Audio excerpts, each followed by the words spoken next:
Básicamente, la idea de mi ponencia hoy va a ser exponer primero una breve revisión, como mencionaba, a cómo el derecho administrativo ha ido, en Chile, ha ido enfrentando el tema de la gestión de los desastres. Entendamos acá desastres bajo una concepción, en realidad, estas situaciones que se generan dañosas como calamidad pública, históricamente se ha entendido, pero que nosotros sabemos por las distintas exposiciones que hemos tenido en esta red que en realidad se habla mejor de riesgo. Pero vamos justamente a explorar sobre este concepto. Y cómo esto ha evolucionado hasta la fecha de hoy, que tenemos la ley 21.364, que establece un sistema nacional de prevención y confrontación de los desastres. Y esto lo vamos a analizar bajo una perspectiva bien especial, que son los conceptos de eficiencia y eficacia administrativa.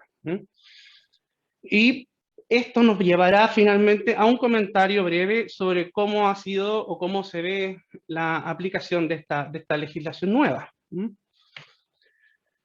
en este sentido, como exponíamos o principiábamos la exposición, los primeros autores de derecho, propiamente de derecho administrativo en Chile, aquí estamos radicados más o menos a principios de 1900, 1859, resumen bastante bien lo que en la literatura comparada se habla como la primera reacción, que es la reacción de policía, la idea que, bajo la idea de que el Estado tiene que preservar la idea de orden público.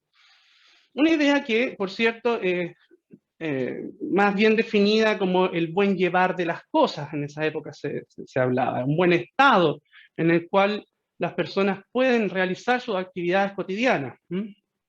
Y justamente la actividad de policía, no confundir solo con policía, con aquella que persigue el delito, sino que en general con todo el aparato administrativo que se preocupa de mantener este buen estado de las cosas, es la primera forma en la cual reacciona nuestro derecho administrativo. La idea de prevenir el daño o extirparlo cuando hubiese sobrevenido. Sin embargo, nuestros autores no se enfrentan 100% a la situación de calamidad pública o desastre. Se refieren a mantención del orden público. Y sí hacen alguna pequeña referencia a la hora de enfrentar las situaciones que vienen del desastre. Así, por ejemplo, Prado, tributario del derecho administrativo español, pero uno de nuestros primeros autores chilenos, habla justamente de hacer lo que se conoce en teoría como actividad de fomento, la posibilidad de que el Estado ayude, incentive, de cierta manera, la actividad particular. Habla de la idea de policía de abastos, y si bien Prado en general es partidario de la desregulación, señala que en situaciones de calamidad pública, en situaciones de problema, de escasez y carestía, como tengo puesto ahí, haya una acción de la llamada antigua policía de abastos, según él, que implica la regulación e incentivar los precios por parte del Estado para que se vuelva a abastecer las distintas ciudades. También se habla en algunos libros de la actividad prestacional en caso de calamidad pública, o restringida a la calamidad pública. Sin embargo, esta primera confrontación es la que se tiene inicialmente y la más básica: policía, fomento. Vamos a dar un salto entonces a nuestra legislación de los años 60-70. Lo que ustedes ven ahora en la diapositiva es una imagen de lo que fue el terremoto de Valdivia 62. Frente a esto se reacciona con la creación de la Ley de Sismos, 1965, en la cual se sigue en cierta manera la misma línea que se venía siguiendo desde el principio de 1900. Atribuciones principalmente de orden público, que apuntan de una u otra forma a mantener el buen estado y a restaurar el estado anterior a la calamidad. Pero todavía no hay mayor enfrentamiento del riesgo hasta la creación de la ONEMI, en 1974. Solo ahí se instala una idea un poco más avanzada de ya derechamente la prevención del riesgo o la prevención del desastre todavía no hablamos de riesgo.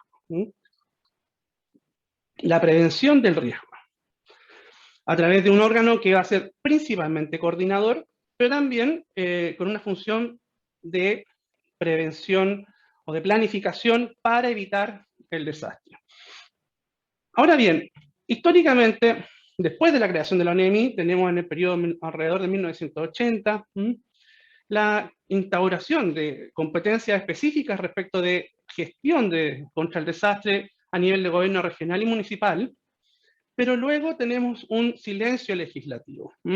Aproximadamente después de estas asignaciones, que son alrededor del 89, el 90 y tanto, deja de haber actividad administrativa, o sea, actividad parlamentaria propiamente tal.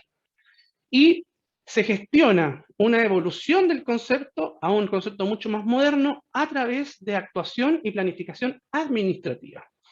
En ese sentido, yo he puesto acá algunos instrumentos, principalmente para llamar su atención de las fechas, 2002, 2016, 2020, y lo que van integrando, cómo van transformando y enriqueciendo un concepto que inicialmente era muy simple y muy rústico. Solo enfrentar, solo prevenir, se avanza el año 2002 a una idea de una protección civil. Si bien todavía se centra en enfrentar la emergencia, ya se toma la prevención como parte de un ciclo. Y en los años derechamente 2016 y 2020 integramos acuerdos o marcos de acción, principalmente o primeramente el de Hyogo, después el de Sendai, que incorporan agendas internacionales y que en cierta manera modernizan nuestra concepción de lo que es la confrontación y el manejo del riesgo. Y así es como llegamos a nuestra actual ley 21.064. Una ley que, hay que decirlo, tiene una tramitación bastante prolongada. Este se presenta como por vía mensaje el año 2011 y solo se aprueba ahora el 2021, tras una muy dilatada presentación en el Congreso. Tengo que señalar, eso sí, que nuestra presentación no se va a centrar 100% en lo sustantivo de la ley, sino más bien cómo se organiza la administración, porque finalmente eso sería centrarnos sobre la mejora de los principios que se tienen acá, por ejemplo, la idea de amenazas, de emergencia, vulnerabilidad, la inclusión del riesgo de desastre, es simplemente muy extenso para nuestra presentación. Pero hay que retener algunos aspectos importantes de esta ley. Primero, la generación o la inclusión ya a nivel legal, no solamente a nivel administrativo de estos conceptos, para efecto de instaurar algo que en doctrina se le llama legislación reflexiva. En otras palabras, la posibilidad de establecer conceptos generales para la actuación sin establecer necesariamente o tan taxativamente algunos temas. Y esto se condice con la estructura orgánica que existe en nuestra nueva legislación. Se establece un sistema de comités descentralizados de emergencia, uno nacional, uno regional, provincial y comunal, que están compuestos principalmente con las autoridades políticas de cada uno, principales. Como se llama esto, a nivel nacional se tienen varios ministerios, obviamente encabezados por el Interior. A nivel regional se tiene encabezado por el gobernador regional y por el delegado presidencial, lo que son los sustitutos del intendente. Y así a nivel provincial, el delegado provincial, y a nivel municipal o comunal, el alcalde.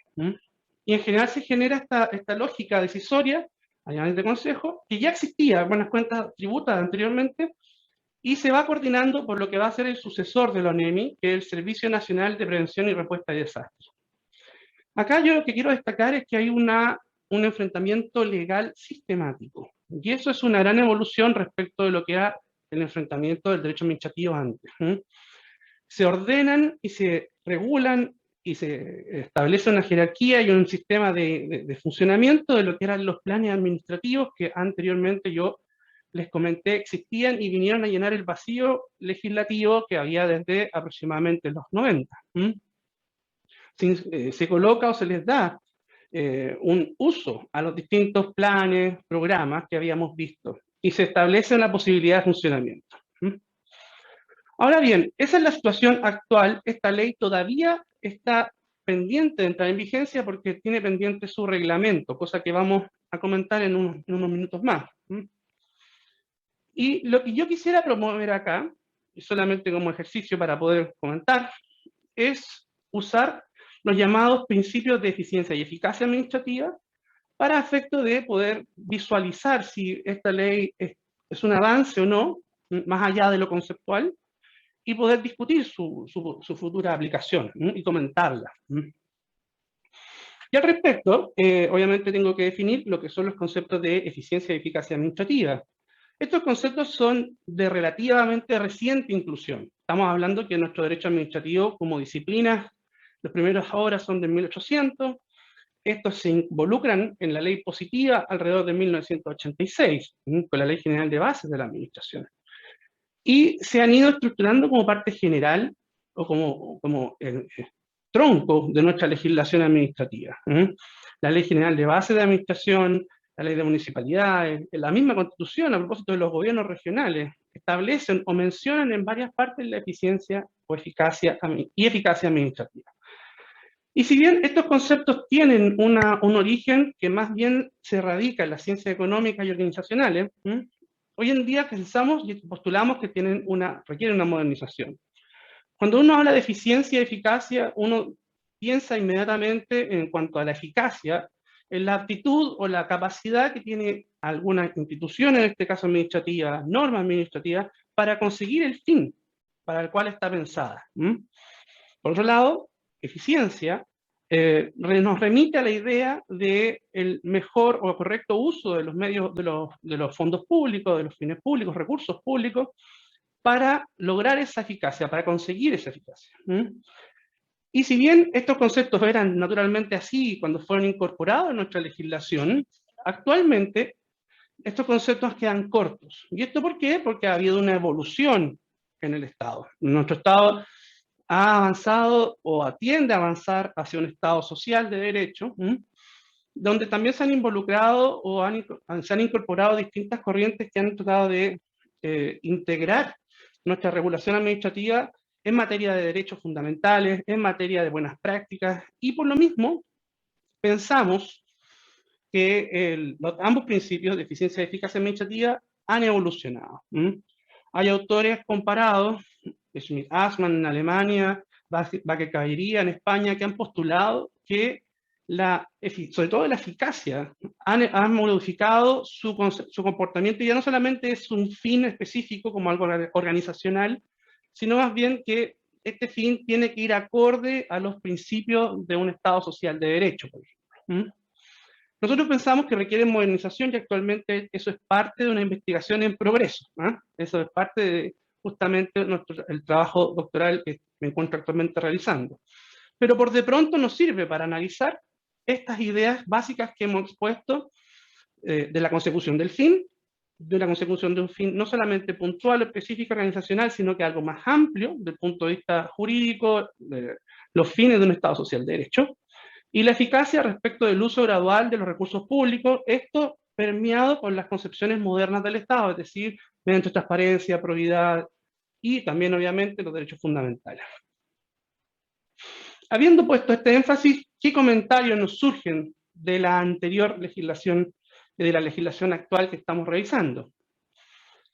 El primer comentario, evidentemente, va del lado de la eficacia y es el cambio de la finalidad de la función estatal. Es el paso o abrirse paso al concepto de riesgo.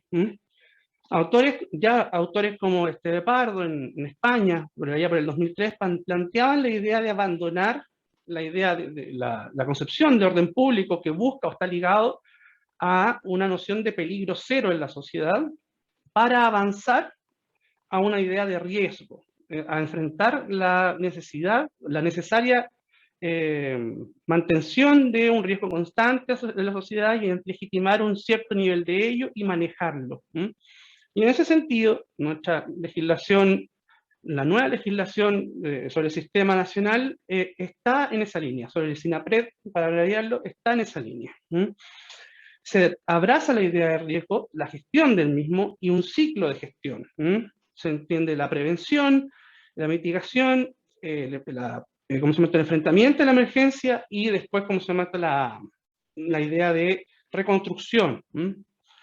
Ahora, esta idea más allá también involucra, como hemos mencionado en la idea también del fin eficaz, involucra conceptos como la participación y la descentralización de los planes, lo cual va muy en línea con lo que hemos mencionado. Incluye también la idea de vulnerabilidad, que son conceptos modernos que se abrazan en los instrumentos internacionales, desde Yogo en adelante. Es decir, encontramos acá en esta ley sin duda un avance respecto de cómo el Estado enfrenta la situación del desastre natural. Y ese es un primer comentario a realizar. El segundo comentario, también por el lado de la eficacia, es el hecho que tenemos un sistema que se estructura u ordena instrumentos administrativos. Y esto es bien interesante porque tenemos los comités decisorios que he mencionado anteriormente, que no son exclusivos de la gestión del riesgo.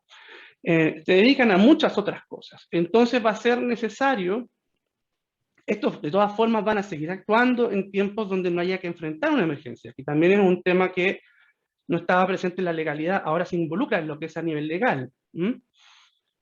Pero es necesario también que esa estructura descentralizada esté permeada por estos planes administrativos que ahora se ordenan, de modo tal que hay algunos que van a regir durante tiempos de tranquilidad, vamos a hablar previo al acaecimiento de una emergencia, y algunos otros que van a regir post-emergencia.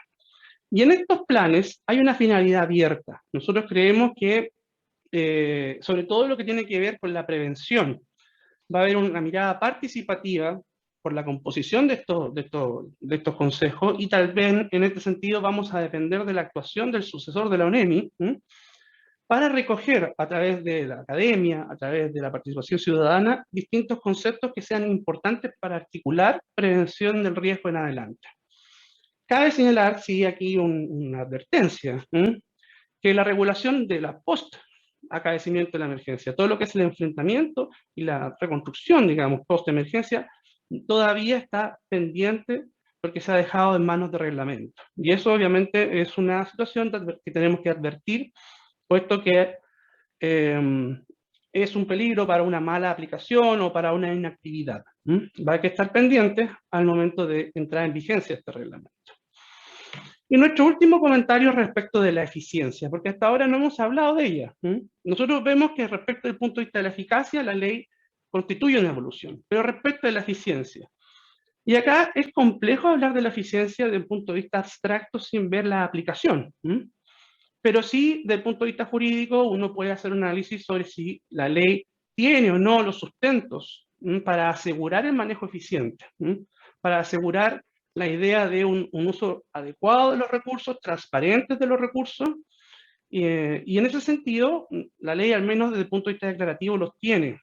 Hay llamados específicos que evidentemente se van a tener que complementar a través de las distintas delegaciones que la ley ha hecho, por ejemplo, en el caso del modelo logístico y eficiente que se menciona para la provisión de bienes y servicios. Esto es una delegación expresa al director del nuevo servicio público, y por lo mismo vamos a tener que revisar cómo se realiza. Pero ya hay un principio importante que se integra en nuestra legislación, que uno podría decir tal vez es una derivación de la eficiencia misma, que es el principio de escalabilidad. El hecho que se utilicen gradualmente los recursos y las capacidades técnicas, materiales, humanas, para poder satisfacer las necesidades que surgen a propósito de la gestión del riesgo del desastre natural. En este sentido, al menos se tiene una base de principio positivada, clara, que nosotros creemos va a ser suficiente para poder sustentar legalmente la eficiencia, pero por cierto, evidentemente hay desafíos pendientes que tenemos que revisar conforme nos encontremos con la aplicación final de esta ley. Entonces, hecho estos comentarios, queda solamente señalarles que creemos, como a modo de conclusión, que esta nueva ley es un avance y nos da el paso a instancias como nuestra red para efectos de generar debate, generar discusión, generar conocimiento que permee a la administración pública y que finalmente logre conseguir una administración pública eficiente y eficaz. Muchas gracias por su atención.